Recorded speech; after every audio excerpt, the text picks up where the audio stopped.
Hi everybody and welcome. It's a beautiful spring day here in Houston, but our oil and gas industry is being battered by an almighty perfect storm. The double impact of COVID-19 demand collapse and a nasty supply glut overhang from the OPEC plus debacle has left our industry in a real mess. So today, in our panel session, we want to be looking behind the headlines at the impact on the current situation on our workforce. So that's you, our viewers. So over the next 40 minutes or so, as David mentioned, we have 4 expert panelists that will be joining us to talk about various aspects of the current situation. We have Susan Howes, VP of Engineering at Subsurface Consultants and Associates. Susan will be talking about layoffs and workforce in transition. We have Christiane Spitzmueller, Professor of Industrial and Organizational Psychology at the University of Houston. She'll be talking about her research on the energy workforce outlook on COVID-19. Diane Chadwick-Jones from BP. She is the Human Performance Director at BP, and she'll be talking about how companies like BP are putting mental health and employee well-being in the balance. And finally, Tom Woollard, Principal Partner at Environmental Resources Management, will be talking to us about the challenges of returning to work and managing that risk. And it's at the forefront of many discussions currently, so obviously it's very important that we also try and address that. So with no further ado, I'm going to turn to Susan. And so Susan, you've been core in SPE volunteering for many, many years in the Gulf Coast section, and you've been working very centrally with the members in transition. Please tell us more about this program and what its importance and how it's helping the work. Thanks, Nils. We launched the Members in Transition program about 4 years ago in the Gulf Coast section, and we cover all sorts of career topics, job search, career transition, entrepreneurship, innovation. And one of the key elements of our program is a monthly seminar series with usually 3 or 4 different speakers. A webinar series due to COVID-19. We're only doing it virtually, and we're having the speakers broadcast from their homes. But our next event is actually open for registration now. It's May 8th, so that's a couple of weeks away. And the speakers will be talking about cloud-based skills, how to start a company, the mentoring journey, and preparing for unemployment. And so we find that when we are able to have these meetings face-to-face, it provides a great opportunity for networking. So we hope to be able to return to a conference room soon, but right now they're available for virtual interaction. We're also planning a career fair, a hiring event for upstream oil and gas professionals. We had one scheduled for March, and we have postponed that until September. But 13 of the employers that had already registered are carrying forward with us until September. And so we will start the planning for that event in a conference call on May 15th. So volunteers are welcome to join. We have a number of discounted opportunities for members in transition in the Gulf Coast section because we want people to keep active in their SP membership. There's great resources that are available on our website, books and websites and all sorts of other resources. In fact, some recordings of our previous seminars are available there too. And we have a job board, so people can post their resumes and they can look for jobs that are posted there. That's really positive. So, obviously the industry layoffs and the furloughs are impacting more than just SPE members. Can you say a little bit about how you're expanding the program to other associations? Absolutely. Well, we've been collaborating with more than 20 different professional societies on our hiring event, and the APG recently approached us to expand this program to other cities in North America. And so, in fact, we had a planning meeting last week where we're looking to expand to Midland, Odessa, which is the Permian Basin section for SPE, and to Denver. And so we'll be collaborating with APG and perhaps other professional societies. And we really think this is best done locally because you can get local speakers, you can have opportunities for universities or faith-based communities or or even local government agencies that can provide employment support. And so we would like to see this spread to different parts of the world. Yeah, I was about to say, obviously many viewers may ask, well, this is just sort of very American-centric, and it's partly the nature of the American oil and gas industry that it ramps up very quickly, employs a lot of people, and then in the current situation, it ramps down very quickly, and a lot of people lose their jobs. But obviously the tools and the information that's available for members in transition, so the people that have been laid off, is available and important for other people in other locations in the world. So, they can access some of this information or a lot of this information through the SPE website, correct? Absolutely. We have a page for the Gulf Coast section, and there's a page for our committee that has resources there. We also wrote a paper that we delivered at the annual technical conference and exhibition a couple of years ago about how to start one of these. And in that paper, we gathered some of the best practices for conducting a job search. In many cases, a job seeker who may be quarantined right now can get started on the process of thinking about their skills and competencies and how to best portray their brand as they're looking for a job search. And they can also be conducting research on the companies that they want to approach. We're finding in Houston that many of the companies that are hiring are smaller companies, and they may have started up within the past 10 years.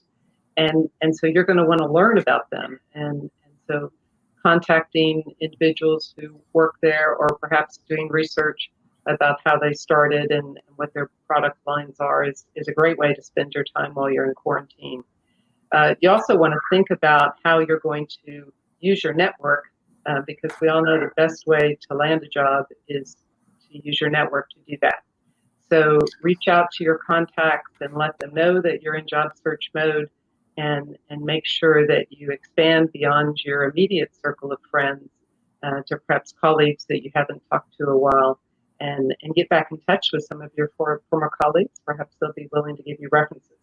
And so it's a great time to do that legwork now while we're stuck at home. You can do that research, and you actually might be able to catch someone on the phone if you call them. Yeah, no, that's really great advice. I mean, obviously, it's a maybe this situation is a good opportunity for people to refocus and decide if they want to move in a different direction in their careers. And as you say, this is that opportunity. They can look through and do research as to where they want to go next. And maybe, can you say a little bit about what maybe some of the newer skills that employers are looking for in the current workforce? Absolutely. Well, data analytics is certainly an area of interest for many job seekers. There are a number of opportunities to get skills in that area, and so you might want to be looking at taking some online classes, learning some software skills, perhaps get a certificate. Maybe you want to get your PE license or a PMP certification. There's lots of opportunities right now to enhance your skills.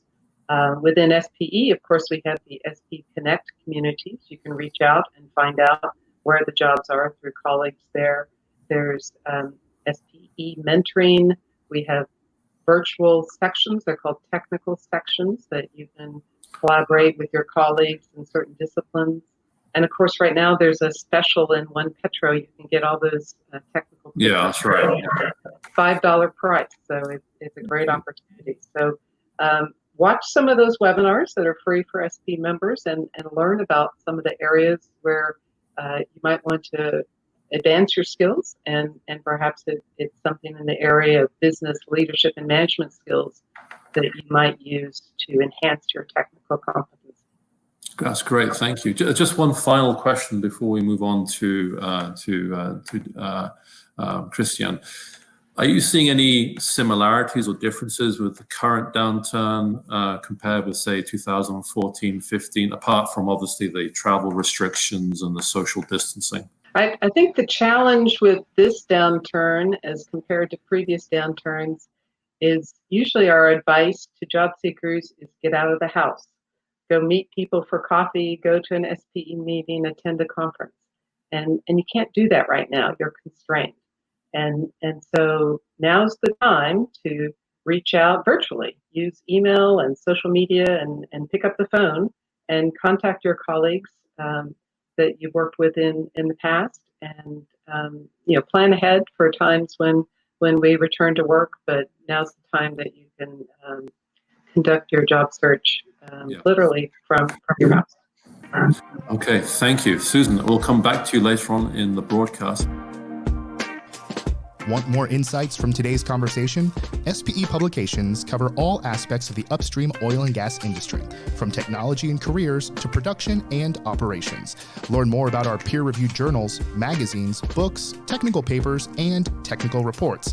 It's all at spe.org/publications. I'm going to move on to Christiane now. Thank you very much. Christiane, obviously, this time, anxiety, uncertainty, and fear, stress are significant amongst the workforce. Your expertise in industrial and organizational psychology, and last week you presented in a really excellent University of Houston webinar along with PESA and Pink Petro about your recent research on worry and appreciation in the energy workforce regarding COVID-19. Can you say a little bit more about this work? Absolutely.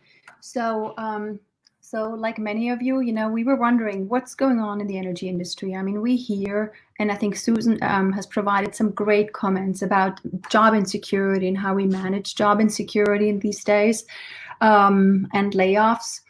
So we wanted to know, so what exactly are the numbers like? What is the energy workforce experiencing, and what are policy implications for employers who are currently helping their workforce transition through this truly unique time?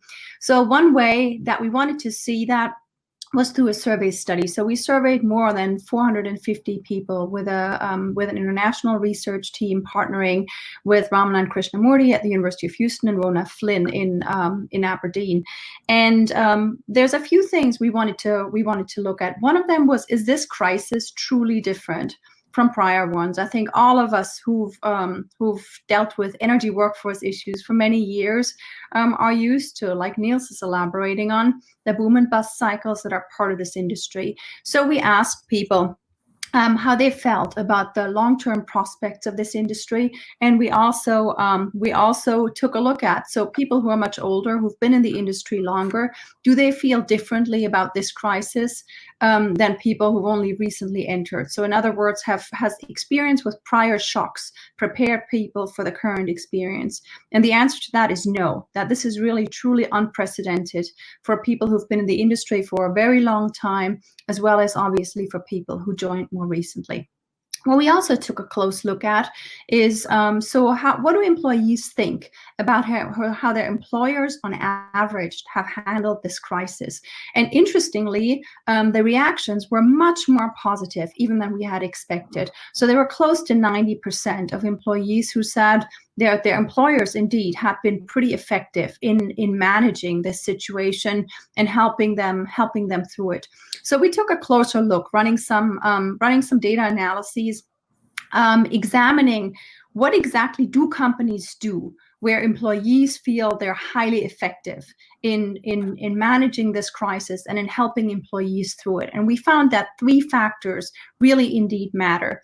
The first one is whether the company had provided clear and honest, transparent information. The second one was how they helped manage the work-family interface. And the third one is really how the company had previously prepared for a global pandemic. So what are some of the effective policies that are you've identified from this survey? Mm-hmm. So among them there are vast differences in how companies communicate with their employees, how much information about business continuity and crisis management plans they share with employees. Our findings suggest that indeed, from a policy perspective, organizations are better off, even if it's tough news, sharing news, doing it in a transparent and consistent fashion. A second best practice and policy recommendation is to focus, and I know we always say that, on first-line supervisors' skill set in helping employees navigate the incredibly challenging work-family interface issues that we're seeing right now. Many of us have children hopping in the background today. Many of us have older parents who've moved in with us because nursing homes are no longer safe places at this day and time. So employers that have trained their first-line supervisors to be understanding of these issues, provide the needed flexibility and the support, are much more successful in navigating the transition. That's very encouraging to hear. Can you say a little bit more about, for example, within the sort of context of the wider community, are work-family conflicts higher in certain sort of groups of workers, or are they uniform across the population? No, women do, even in 2020, bear the brunt of work-family interface issues. And I think in part that is due to different family structures of women who work in energy. So in our survey, we asked about the partner's or spouse's employment situation. And what we did find there is that on average, a woman energy worker had a spouse who worked 35, 40 hours a week. On average, men in the energy industry had spouses who worked between 10 and 20 or 10, 15 hours a week. So when you look at that, that poses the challenge of truly managing a dual career for many women, while that's not as much the case for men. Yeah. Oh, that's interesting to see. So obviously, these kind of work-life balances and stress is going to weigh heavily on many people. Are there indications that people are, within the oil and gas industry, we're very safety conscious. So are there indications that people are concerned about safety now under these present conditions? Mm-hmm. So we looked at that from two angles in our study, Nils. So the first angle is we had some questions where we asked people whether they had trouble sleeping. Trouble sleeping comes with a host of negative psychological and physical health consequences. And among the behavioral consequences is difficulty, staying focused. And we do see that there's a pretty significant portion of the workforce that's reporting trouble sleeping because there's just too many things going on. And then we also ask specific questions, so is your priority on safety in any way, in any way affected by this? And what we're finding there is actually pretty encouraging, that I think the work that's been done in the industry for decades with regards to building a safe workplace culture, there's always more work to be done, and we can't relent on that ever. But I think it's clearly showing that that's a huge emphasis. But that is something that I think needs to be watched very carefully as staffing models change, reduction in forces take place, and the pressure on individual contributors increases to still get the job done and do it safely. Much of the work of the Society of Petroleum Engineers is accomplished by members. Become a volunteer and use your knowledge and experience to influence SPE programs and activities. As a volunteer, you can enhance your leadership skills while meeting and working with other SPE members from across the globe. There are many opportunities to get involved, regardless of your experience, location, or experience level. To learn more about the League of Volunteers, visit spe.org/volunteer. So that leads us neatly over to Diane over at BP. So Diane, just to continue on that note in terms of mental welfare, mental well-being, and safety, in your role as Human Performance Director at BP, there's been a lot of work done by BP over many years in terms of the workforce well-being. Can you say a little bit more about what BP's efforts are currently in terms of the current situation, work safety, and mental well-being? Thank you, Nils. And these fit very much together. So in BP, what we're doing is we're building upon our existing culture of care. So this culture of care underpins our core value of safety, that we know that our safety actions are most effective when we care about each other, because we're looking out for each other and showing care by listening and helping. And this builds trust so that we can more easily speak up if something seems wrong. So in these times, when we're scared for our loved ones and our livelihood, and we're coping with extreme change and uncertainty, we're all touched by some sort of mental health issue. Whether it's me or my family or my colleagues, it's all around us. So looking out for each other and trusting each other to talk about problems is vital. And so what we're doing is we're making talking about mental health to be a mainstream conversation, to make it okay to say, I'm having a hard time, or I'm having a dip in well-being. It's okay to show vulnerability. You won't be judged. And it also helps to see change as a process.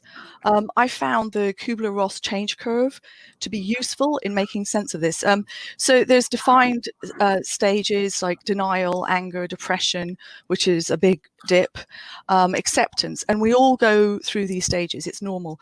Of course, we shouldn't assume that everyone is having a tough time, but also we shouldn't assume that everyone is fine, since the whole world is coming to terms with the changes we're facing. So change affects all of us, and let me talk a bit about how it has affected me. So when we were starting the UK lockdown, I started to feel overwhelmed, and I couldn't concentrate because I was worrying, and what would usually take me about 10 minutes to do would take me about an hour. And my colleagues assumed that I was really busy, but actually, in reality, I was in a kind of a frozen state. However, when I realized what was going on, I knew I had to speak up to somebody who cared for me, who wouldn't judge me. And I told two of my colleagues, and I felt like a big weight had been lifted. I shared my worries. I gave myself some space to process the big changes that were happening, and I came out the other side of this dip in well-being. Part of it was the speaking up, part of it was putting less pressure on myself, and part of it was focusing on doing the small things that I could control. And in fact, I started telling more people about this, and many said that they were feeling overwhelmed and frozen too, and that it was helpful to know that other people were feeling the same, and that's what inspired me to share today. Yes, we're all having a tough time, but we can support each other through a culture of care. And so I think, kind of in summary, we're in the middle of a mental health crisis. Everyone's affected. There are things that we can do to deal with this. Speaking with others is a really important step. And fostering a culture of care in our teams allows people to speak about issues freely. And it really now is a time to check in on others. That's a really important message to get across to people. And perhaps sort of the silver lining in all of this is that social media has exploded. So people are much more accepting of talking to each other over social media.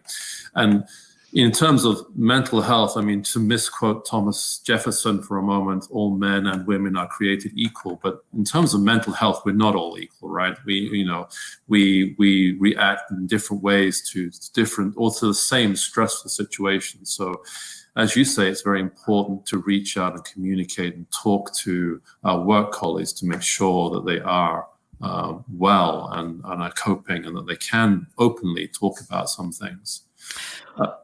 Yeah, well, we actually do have some structures in place as well. So in support of our culture of care, we have employees have access to 24/7 confidential employee assistance program, which is also open to family members. We've given free access to the Headspace app, which has meditation and sleep tools. And of course, we have our local health teams providing specific support as and when needed. So, we've made a donation to Mind, the mental health charity in the UK.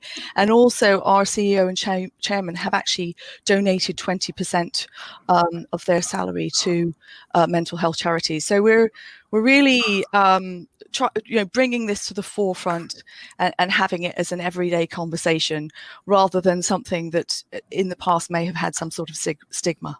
That's a really welcome contribution and sort of evolution in our sort of corporate management and our workforce welfare engagement. So emotional intelligence is obviously something very important, both for our leaders, but also for the workforce themselves to actually be able to develop those skills and understand their own emotional intelligence. I'm just going to quickly pass over to Susan again and ask Susan, emotional intelligence, is this a soft skill amongst the other soft skills that could be important for people to think about developing in this transition period? Yeah, absolutely. There are some great resources on emotional intelligence, several good books, and Harvard Business Review has some resources. I think we had some of those resources posted on the SPE Gulf Coast section members in transition page, because a lot of times, your personality is as important as your technical skills when you're looking for employment. You want to find a place where you'll fit in well, and you want to find a group of people that you respect and that respect you. And I like what Diane was saying about reaching out to people when you're experiencing a down day, because I think for a lot of people in job search, supporting each other is a great way to raise your spirits. And so many times you might be able to help someone to find a job lead that might not be right for you, but it might be right for your colleague. So it's great to support each other. Are you considering becoming an SPE member? When you join SPE, you join a society of dedicated professionals just like you, working to address the technical challenges of the global oil and gas industry. SPE membership gives you the opportunity to make local and global connections and build a network of influential technical leaders from every discipline. Learn more at spe.org/join. I'm going to move on to Tom now, who's been patiently sitting on the end of our virtual couch. So returning to work, we had a question in from the audience. The state of Georgia is about to open up its business activities again within the next 24 to 48 hours. There's questions about what's the rest of the United States going to be doing, what's going to be happening in the oil and gas industry. So Tom, obviously a very emotive time in terms of returning to work. Tell us more about what you're doing and your experiences and what you're seeing about how companies are trying to manage this risk of returning to work. Sure. Thanks, Nils, and thanks for inviting me to share some thoughts on this. So what I thought I'd do is talk a little bit about where we've been for the last 12 weeks, then talk about some of the dilemmas that our clients and we are facing in bringing the workforce back into the workplace, and then talk a little bit about how they're doing that, how they're bringing their employees back into the workplace and managing the risks. So just, we have been, we work globally, so we have been working on this for the last 12 weeks, started in China, working as part of COVID-19 response teams mid-January in a range of sectors, so healthcare, retail, extractives. And initially we were tracking the virus, tracking employees, tracking government regulations and via apps, and companies were asking us to predict where it was going to go next. And then that shifted to sort of enterprise-wide risk management, business continuity planning, and developing operating procedures for those essential facilities and those essential workers that had to work all the way through the pandemic. But just in the last 2 weeks, and I don't know whether this is a ray of sunshine for everyone, we've been flooded with requests for return to work. Can you help us manage the return to work process and help us minimize the exposure risks of our employees? So it's a really interesting time globally.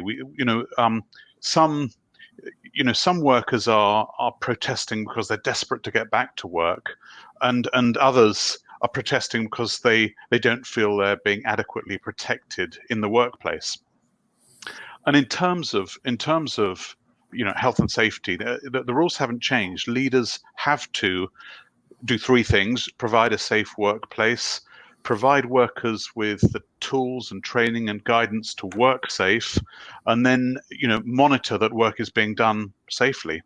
But the complicating factor here is we're still learning about the virus. We're still learning about the hazard, about the behavior of the virus itself, its virulence, its prevalence, the best means of control, and therefore, and also the guidance from governments and from the scientific sources is kind of confusing and sometimes contradictory. So it's a whole lot more difficult. So just briefly, and lastly, so what are our clients doing? So some of them are planning to get back to work, so they're making sure they've got the best available scientific information, the legal information. Some of them are developing, if you like, operational playbooks. So these are new sets of instructions on how to deliver those operations through, with different shift patterns, screening and testing and social spacing and cleaning and enforcement, trying to do it in a COVID-constrained environment. So some of them are planning, some of them are developing, if you like, a new operational playbook and training their employees, and others have actually got their workforce back in the workplace and are just monitoring very, very carefully. And for those clients, it's a case of sharing very rapidly what's going well and what's not, because clearly it's just all the usual hazards, but with a couple more uncertain hazards thrown in.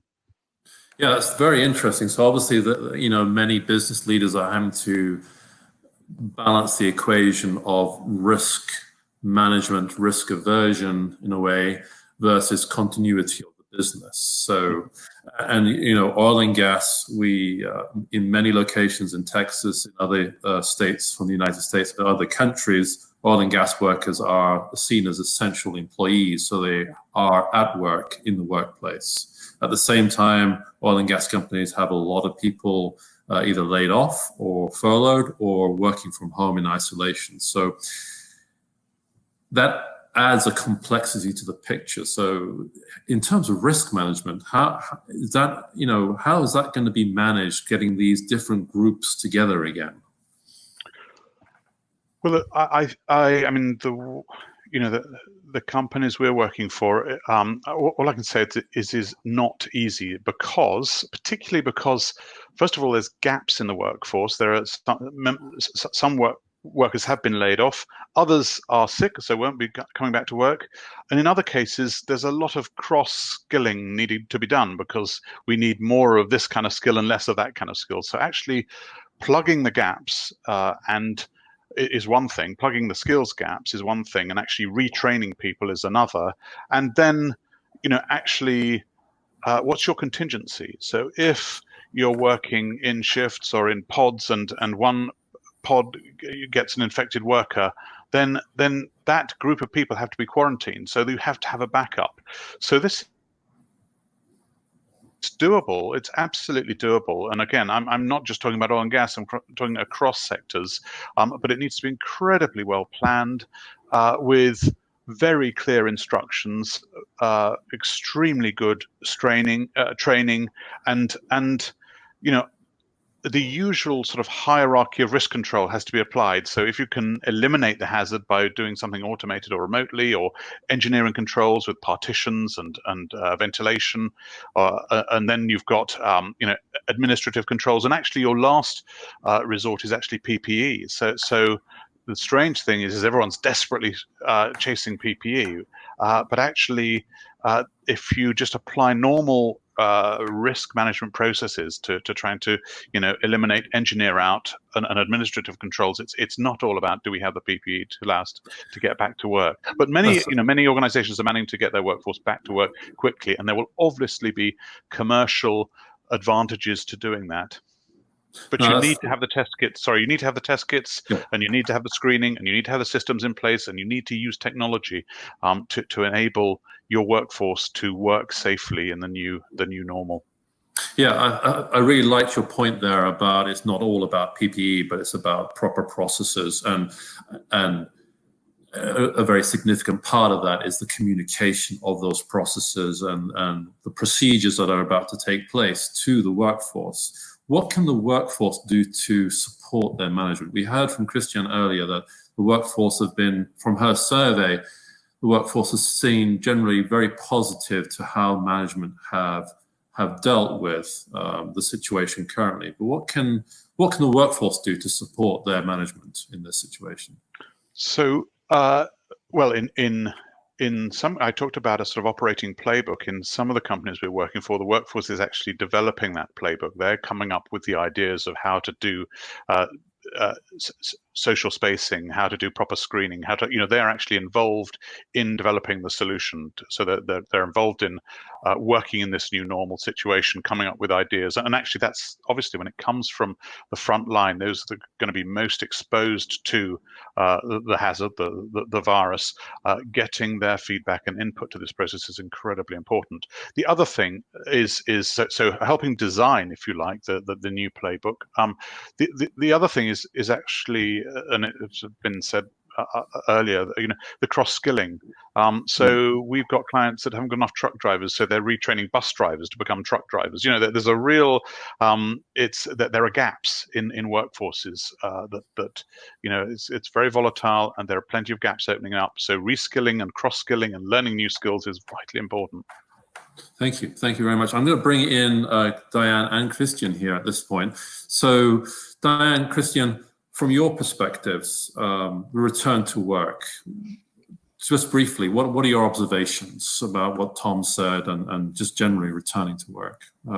Diane first, maybe. Well, I think it's all about keeping people safe, isn't it? So we've got a huge amount of effort in this area with changing the schedules, social distancing, testing. It is between the operations team and the health team. This is a massive effort, and it's something that's I think quite phased. I think that's the important thing, is to think that that this isn't going to be over soon, and that how we're looking at it is how do we think about this in a measured way, as a long marathon, rather than something that's going to be quickly resolved. Thank you. Christiane, in your research work, are you going to be looking at how the return to work aspect? Mm-hmm. Yeah, in fact, we have a partnership on a second phase of our study that is launching this coming Monday, where we're specifically looking at the return to work. And again, we've built partnerships with some industry associations to launch that work. And we're trying to better understand what exactly do employers have to put in place in order for employees to be comfortable returning to work. What are the practices that are relevant, and what are things that you might put in place that really don't have a profound impact? We're working with a team of Faculty of Medicine, public health and epidemiology experts, and we should have some preliminary results of that by the end of next week. I wanted to briefly build on a comment that Tom made also. I think the cross-skill issue is a really significant one. And I think what we're seeing is that employers that have put a lot of effort into understanding and measuring the skill sets of their workforce and do that continuously, that they're at a significant advantage, because they know exactly what the knowledge and skill profiles are and who can be redeployed to what kinds of other similar tasks, while employers that have much broader job descriptions are in a much more challenging position with a cross-skilling and redeployment. Yeah, that makes a lot of sense. Susan, bring you in here as well, if I can. So hearing that about the cross-skilling, again, it feeds back to what can people do now in the current situation to improve their skill sets. And you mentioned earlier, data analytics and that sort of thing. We talked a little bit about soft skills. What other skills do you think are going to be helpful and relevant for people to focus on? I think a great place to start for SPE members is to look at the SPE Competency Management System, and you can find that online. It's free for SPE members, and you can drill down to your discipline, your subdiscipline, and look at the expected technical skills in those areas.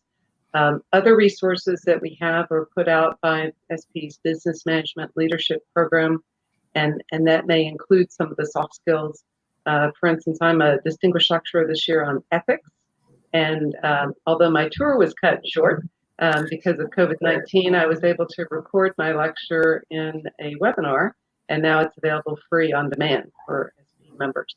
And so you can sort through those free SPE webinars and sort them by your SPE discipline or by soft skills and find ones that suit your purpose. They're generally about an hour long, and so they can provide you a great introduction to topics. Thank you. We've got a couple of questions coming in about, these are, I guess, from students. So they're talking about internships. So will still be offered. So keep your studies going. Don't give up on petroleum engineering or any engineering subject. It's very important. There's a very bright future for you. The world needs oil and gas for its energy. And I can add to that, Nils. Please, yeah. I'm on the advisory board for the Petroleum and Geosystems Department at University of Texas, and we actually had a meeting recently with some of the students, and some of them had uncertainty regarding their internships, because in many cases the office in which they were planning to work has been closed due to COVID-19, and so our guidance was, continue to look for other opportunities. If the internship that you have planned has now not available, look for other ways that you can use your summer wisely, and it may be getting additional education. Maybe you want to do a minor in business to augment your petroleum engineering degree. Maybe you can do some volunteer work. Maybe you can solve some technical problems in other industries. But don't wait for the petroleum engineering internships to come back. Look for other opportunities. Yeah, no, that's very good advice. And in BP, what we've done is we've moved some of our internships to virtual. So we're doing virtual sessions with those students, and also looking into the opportunity for moving the dates.